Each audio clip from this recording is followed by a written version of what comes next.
A tela ainda exibia minhas descobertas quando todos se levantaram ao mesmo tempo. 12 executivos, com expressões retorcidas entre irritação e desprezo, empurraram as cadeiras para trás em perfeita sincronia, como se fosse algo ensaiado.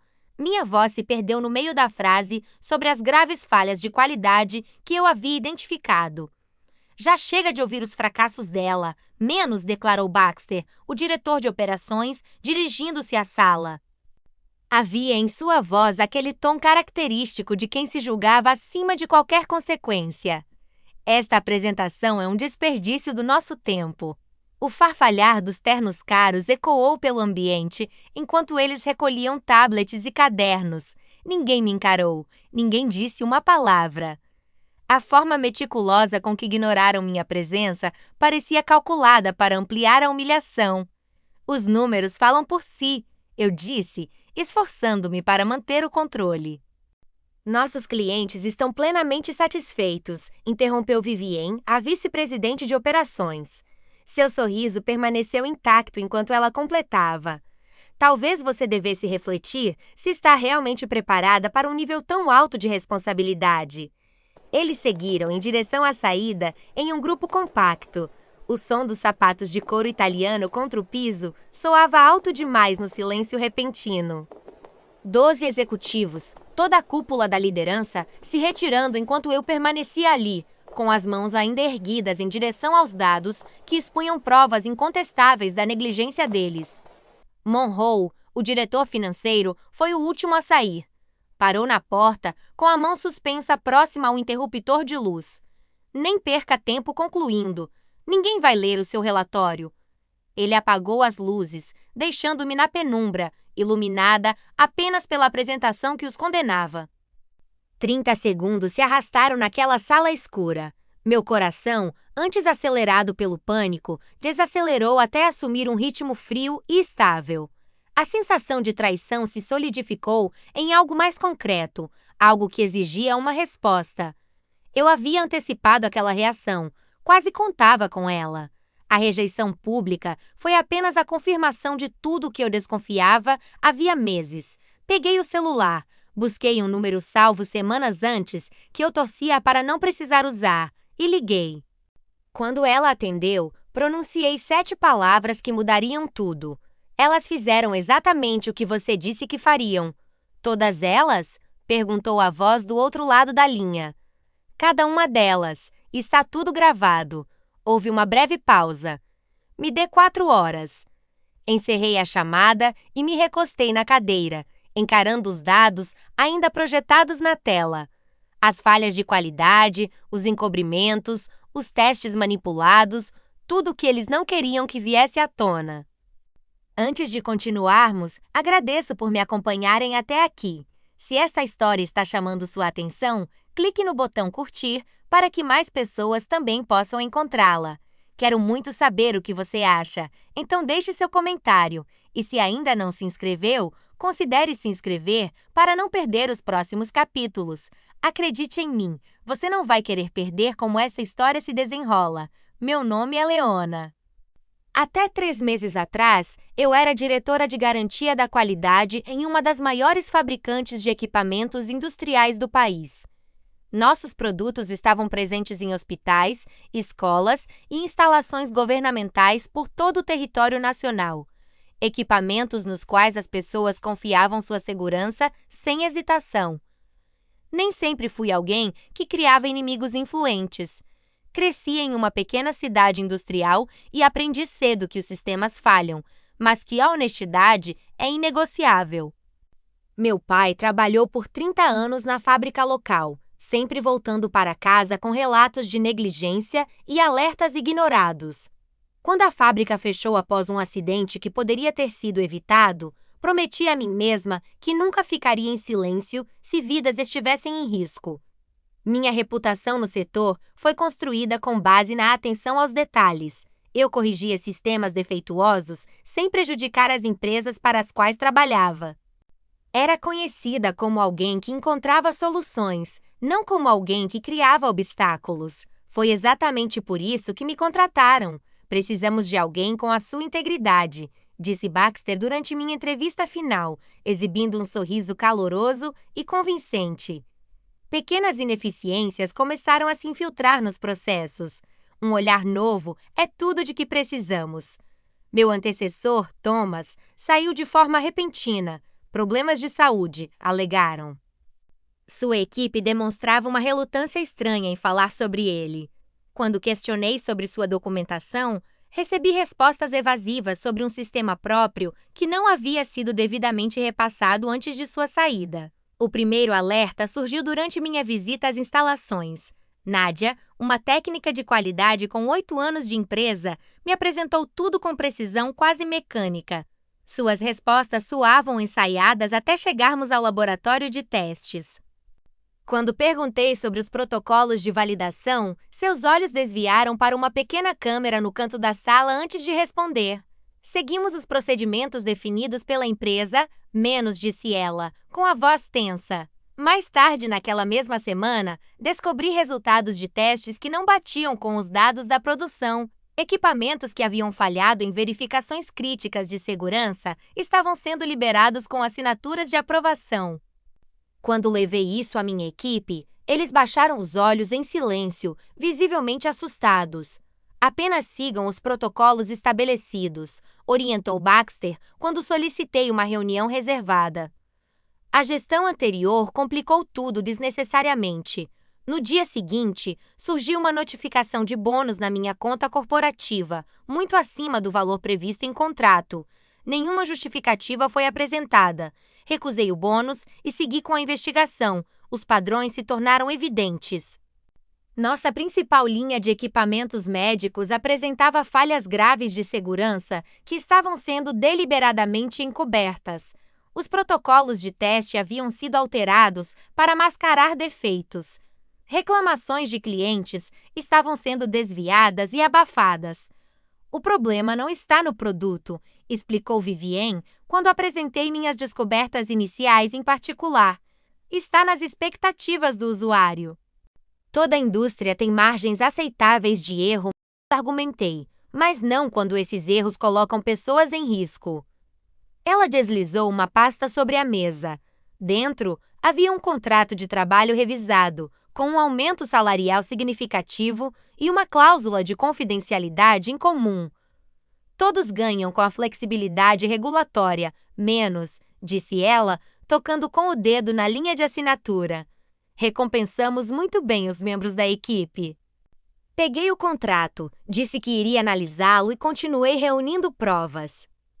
Naquela noite, recebi um e-mail anônimo contendo relatórios de segurança antigos que haviam sido alterados nos registros oficiais da empresa. A mensagem do remetente era direta. Thomas não estava doente. Na manhã da minha apresentação para a alta gestão, encontrei Nadia me aguardando ao lado do meu carro no estacionamento.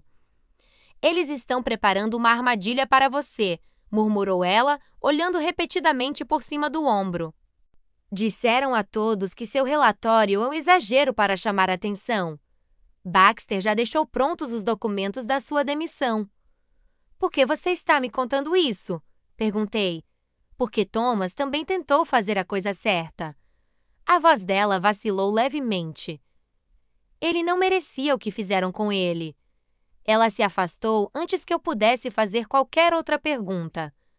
Ainda assim, algo em seu olhar, o mesmo olhar assustado que eu havia notado em toda a equipe, menos consolidou minha decisão. Fiz uma alteração crucial na apresentação antes da reunião, retirando um slide que continha a evidência mais comprometora e guardando-o para outro momento. Depois que os executivos deixaram a sala de reuniões, permaneci sozinha na penumbra. A ligação que fiz não foi para um jornalista nem para um advogado. Liguei para a Elisa, a investigadora-chefe da agência reguladora responsável por supervisionar nosso setor, alguém que vinha montando um caso silenciosamente havia meses. Enviei tudo o que foi discutido hoje, disse a Elisa. A reação ocorreu quase exatamente como havíamos previsto, e eles fizeram aqueles comentários sobre o incidente em Cincinnati de forma oficial. A voz dela era calma, técnica, profissional. Sim, Monroe mencionou especificamente como lidar com a situação, do mesmo modo que fizeram em Cincinnati, ao falar sobre os relatórios de incidentes ocultados. Perfeito! Isso conecta os pontos que precisávamos. O som de teclas sendo pressionadas ecoou ao fundo. Fique onde está por enquanto. Se alguém voltar, haja normalmente. Reuni meu material de forma lenta e metódica. A humilhação que deveria ter me destruído acabou se transformando em algo perigoso. Certeza. Durante 3 meses, construí um caso enquanto eles acreditavam que estavam me desmontando. O primeiro contato com Elisa não foi planejado. Encontrei o nome dela em meio a correspondências que meu antecessor havia escondido em arquivos criptografados. Thomas não havia saído por questões de saúde. Ele vinha documentando, de maneira sistemática, os mesmos problemas que eu havia identificado. Seu relatório final desapareceu no mesmo dia em que ele foi afastado repentinamente. Quando entrei em contato com Elisa, ela se mostrou cautelosa. Thomas parou de responder às minhas mensagens há 3 meses, explicou. A empresa alegou que ele estava afastado por licença médica. Ele não está doente, eu disse. Pelo menos não de acordo com a esposa dele, que consegui localizar ontem. Ela contou que ele havia aceitado um acordo milionário, com uma cláusula de confidencialidade, após ser ameaçado com acusações de fraude. Nossa colaboração começou naquela mesma noite. Sabíamos que um confronto direto não funcionaria. Os executivos haviam encoberto tudo com extremo cuidado, protegidos por verdadeiros exércitos de advogados, prontos para enterrar qualquer denúncia. Precisávamos que eles se incriminassem, de preferência de forma oficial. Após sair da sala de reuniões, caminhei pelos corredores vazios até o meu escritório. O silêncio agora parecia denso, carregado de expectativa. Olhei para o relógio. 2 horas até a equipe de Elisa agir. A porta do meu escritório estava estilhaçada. Lá dentro, sentada na minha cadeira, estava Vivien. Foi um verdadeiro espetáculo, menos, comentou ela, girando o monitor do meu computador em minha direção, algo que não me surpreendeu, considerando seu estilo. Organizei seu material com cuidado. Havia algo mais que você gostaria de ter dito, mas não pôde compartilhar com o grupo? Ela exibiu aquele sorriso peculiar, que nunca mostrava os dentes.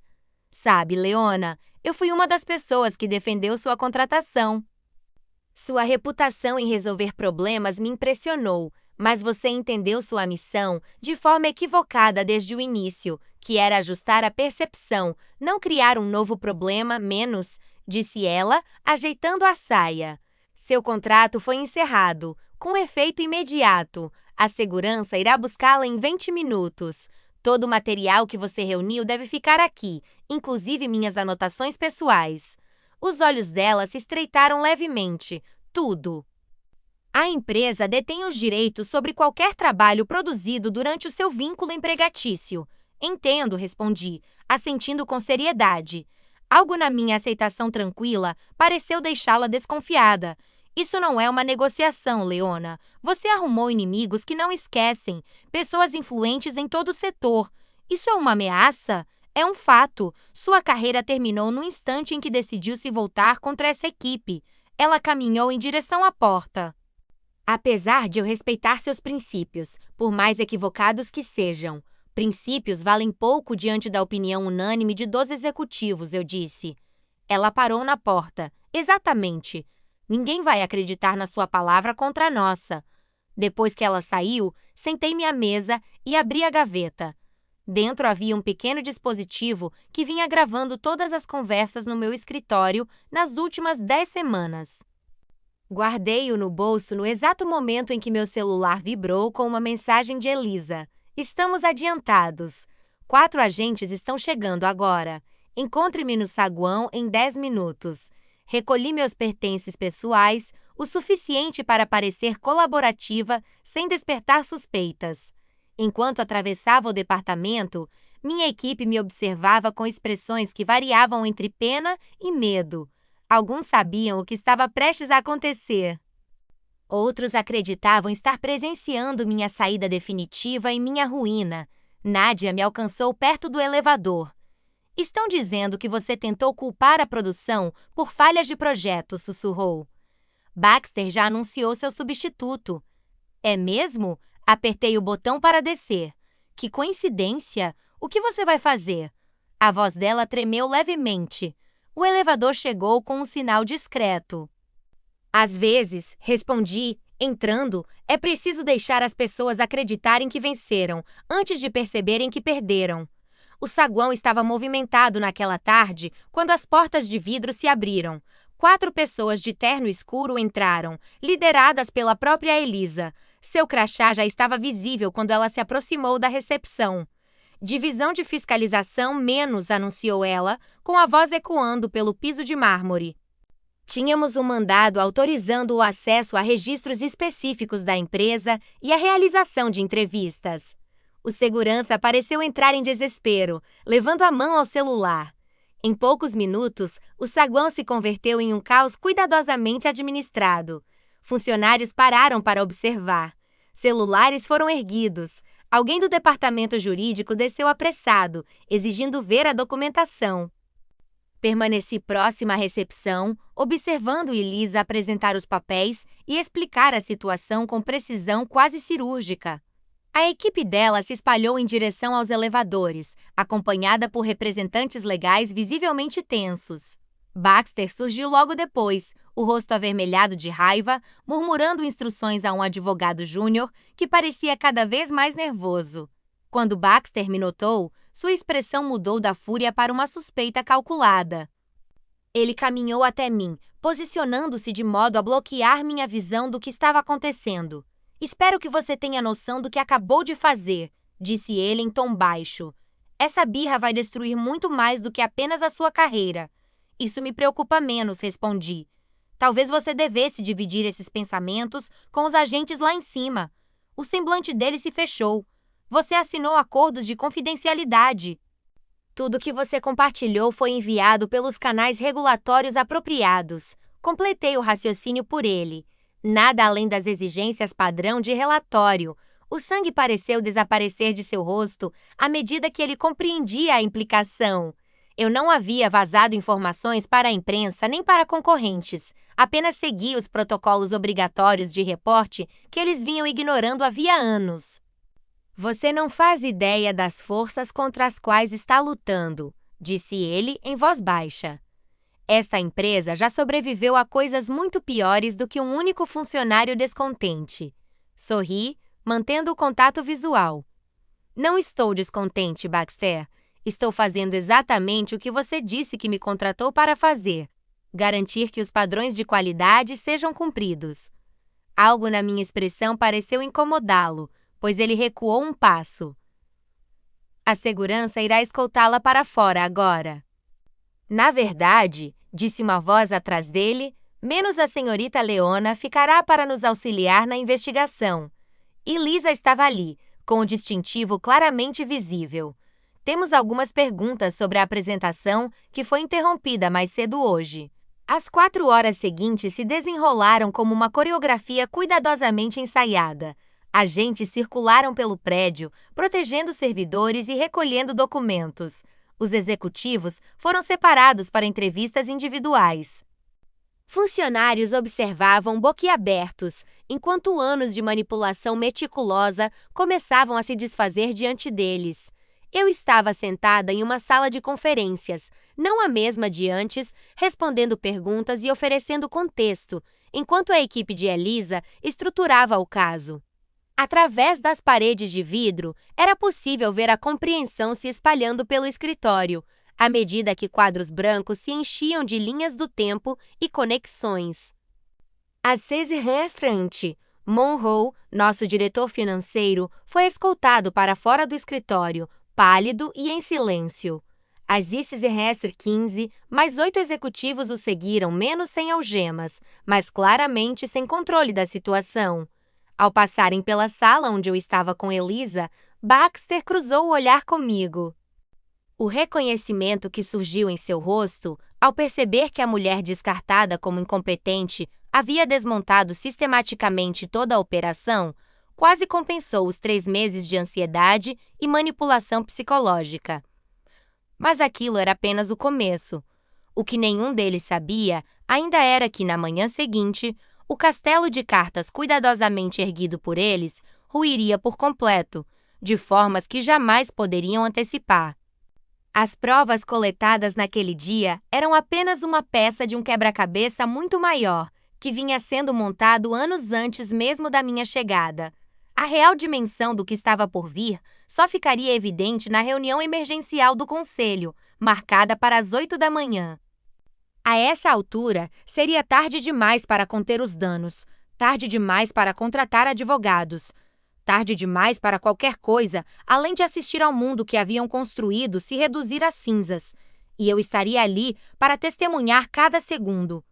A manhã seguinte chegou com aquele brilho surreal que costuma acompanhar eventos que mudam a vida. Vesti-me com método, terno cinza-carvão, joias discretas, cabelo preso com firmeza. Não era um dia para impressionar, era um dia para observar. O sono havia me escapado, mas a adrenalina me dava uma clareza absoluta. 3 meses de documentação cuidadosa, alianças estratégicas e paciência deliberada estavam prestes a culminar naquela reunião extraordinária do Conselho. A sede da empresa parecia diferente sob a luz da manhã, estranhamente vulnerável. A segurança havia sido reforçada, com guardas desconhecidos conferindo documentos em todas as entradas. Veículos de imprensa aguardavam nos limites da propriedade, contidos por barreiras temporárias. Uma mulher que eu não reconhecia me cumprimentou na entrada principal. "Sou Zoe, assistente do presidente do conselho. A senhora deve subir." O andar da diretoria estava silencioso demais. Os escritórios de vidro, normalmente cheios de movimento, encontravam-se vazios, com seus ocupantes notavelmente ausentes. As telas dos computadores exibiam páginas de login que nunca mais receberiam seus usuários habituais.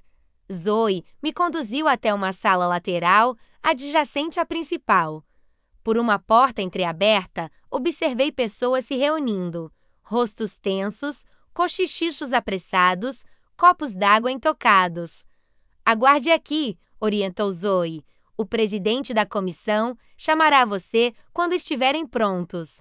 Sozinha, conferi o celular. Uma mensagem de Elisa. "Segunda fase em andamento." 9 mandados de busca sendo executados simultaneamente. Sorri. O momento era perfeito. Dentro da sala de reuniões, as vozes se sobrepunham.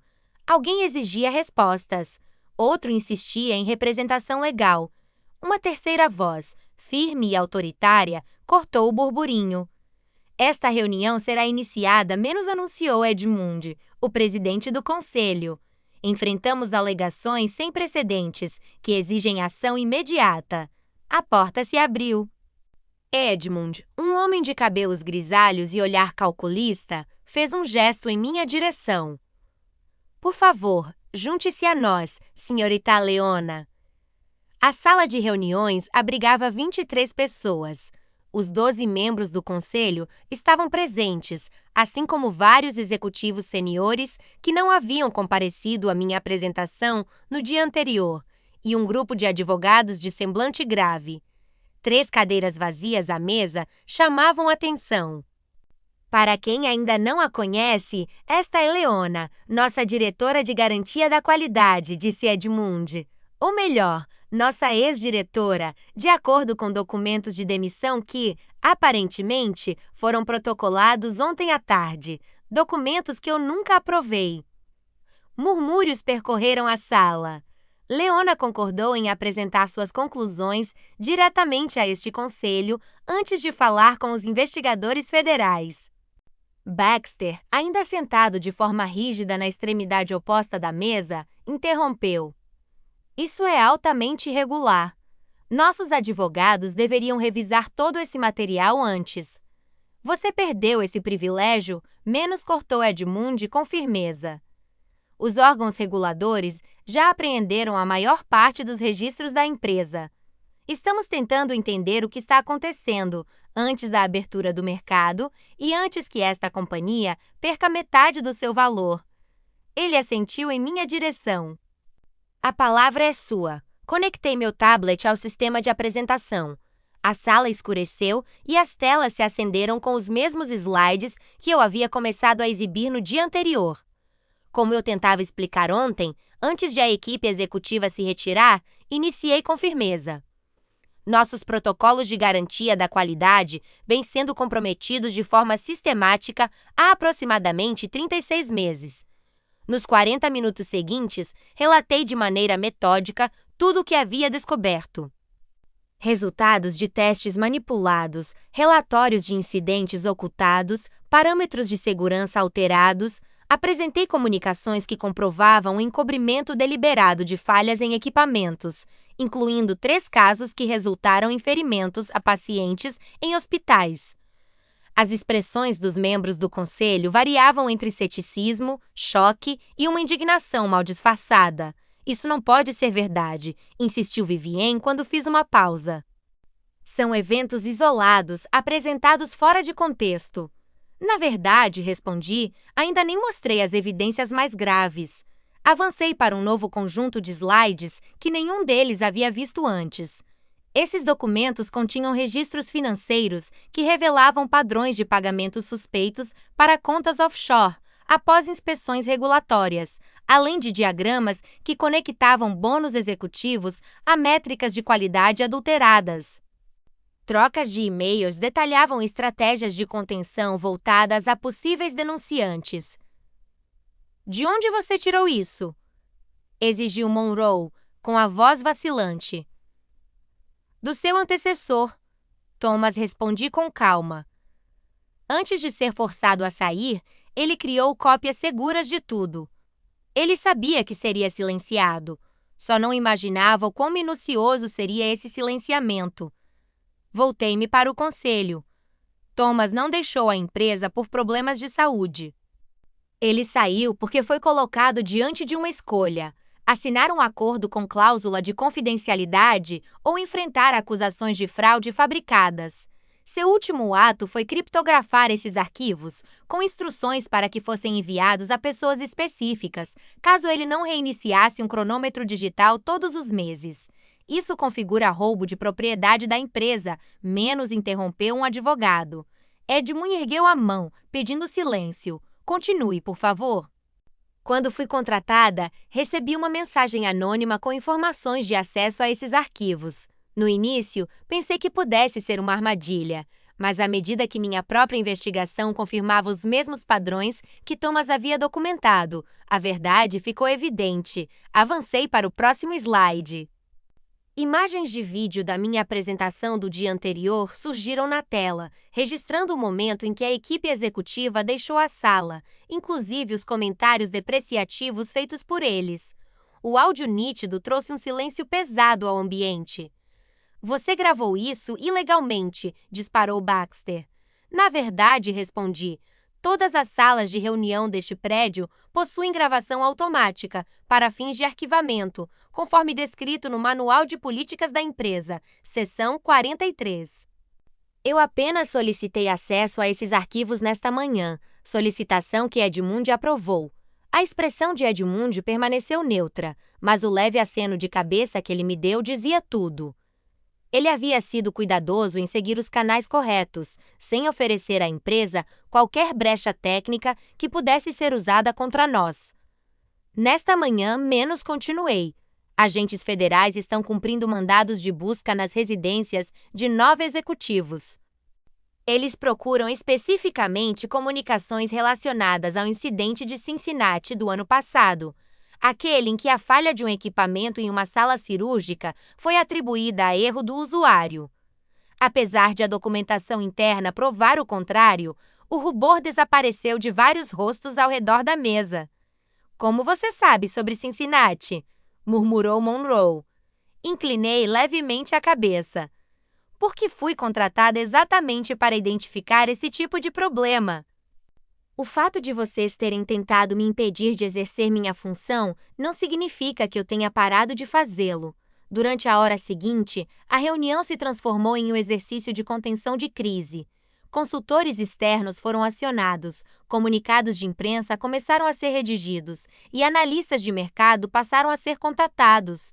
Em meio a tudo isso, observei em silêncio o mundo deles desmoronar em câmera lenta. Ao meio-dia, a negociação das ações da empresa foi temporariamente suspensa. Às 14h, 9 cartas de demissão já haviam sido entregues. Às 4h, os procuradores federais anunciaram acusações preliminares contra 7 executivos, com expectativa de novas denúncias.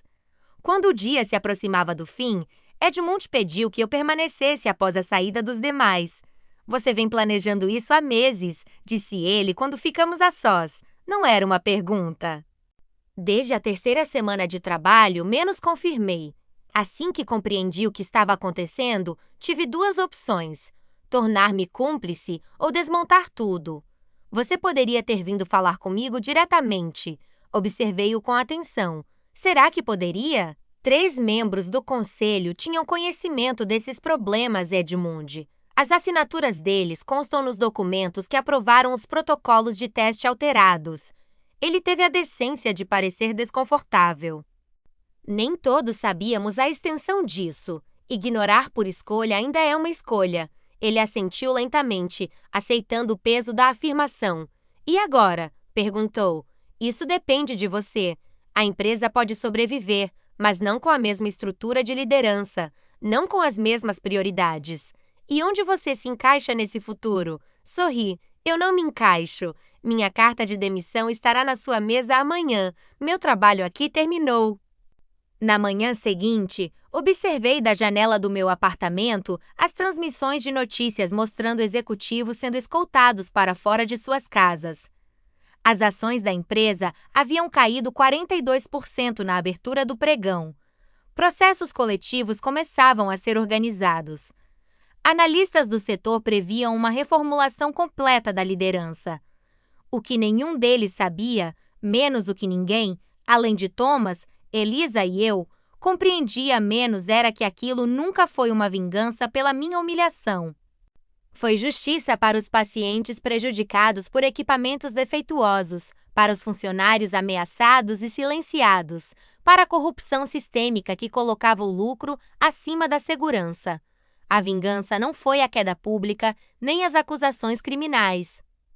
Por mais satisfatórias que fossem, a verdadeira vingança ocorreu naquele instante em que 12 pessoas poderosas revelaram simultaneamente seu caráter ao se levantarem e saírem, acreditando que sua frente unida as tornava invencíveis, sem jamais perceber que aquela retirada sincronizada era a prova final de que precisávamos. Eles pensavam estar demonstrando força. Na realidade, estavam selando o próprio destino. Meu telefone tocou. Um número desconhecido. "É a Leona?" Perguntou uma voz que eu não reconhecia. "Sou eu. Aqui é o Dr. Harrington, do Hospital Memorial. Temos acompanhado as notícias sobre sua antiga empresa. Nosso Conselho de Segurança Médica gostaria de conversar sobre uma possível posição de consultoria, auxiliando hospitais na identificação de equipamentos comprometidos. Você teria interesse?" Sorri. "Sim. Às vezes, a melhor vingança não é assistir à queda dos inimigos. É usar a destruição deles para construir algo melhor sobre as ruínas que deixaram." Essa história revela como sistemas inteiros podem se sustentar não apenas pela corrupção ativa, mas pelo silêncio coletivo. Leona não enfrenta apenas indivíduos poderosos, mas uma cultura onde mentiras são normalizadas e a verdade se torna inconveniente. O mais inquietante não é o esquema em si, mas quantas pessoas sabiam o suficiente para suspeitar e ainda assim escolheram não agir. A narrativa nos lembra que integridade raramente é recompensada no curto prazo, mas o custo de ignorá-la sempre cobra juros altos. Justiça aqui não nasce da raiva, mas da paciência, da estratégia e da coragem de suportar a solidão de quem enxerga antes dos outros. No fim, o colapso não acontece porque alguém atacou, mas porque a verdade, uma vez exposta, não pode mais ser contida. A maior lição dessa história é que fazer a coisa certa nem sempre parece heróico, muitas vezes parece suicídio profissional. Leona perde status, apoio e reputação antes de qualquer reconhecimento. Ainda assim, ela entende que caráter não se negocia e que silêncio também é uma escolha moral. O texto mostra que sistemas injustos dependem da previsibilidade, do medo, da obediência e da certeza de que ninguém irá longe demais. Quando alguém quebra esse padrão com inteligência e preparo, toda a estrutura treme. A verdadeira vitória de Leona não é a queda dos executivos, mas a recusa em se tornar cúmplice. Nem sempre é possível vencer rápido, mas é sempre possível escolher de que lado da história você estará quando tudo vier à tona. Agora me diz, em que momento você percebeu que Leona nunca esteve realmente derrotada? Se estivesse no lugar dela, você teria ido até o fim, ou recuado para se proteger. Escreve aqui nos comentários, eu quero muito saber. E não esquece, deixa também o seu comentário com uma classificação de 1 a 10 para mostrar o quanto você gostou, porque assim eu consigo trazer mais vídeos que sejam interessantes para você. Se você chegou até o fim desta jornada comigo, agradeço por ter me acompanhado. A coragem de enfrentar forças poderosas muitas vezes nasce de saber que outras pessoas compreendem a sua história. Se você se identificou com este conteúdo, curta e inscreva-se para mais relatos reais sobre justiça corporativa. Deixe um comentário compartilhando suas ideias ou experiências. Histórias compartilhadas nos fortalecem. Até a próxima! E lembre-se, nenhum poder resiste ao peso da verdade quando ela finalmente vem à tona.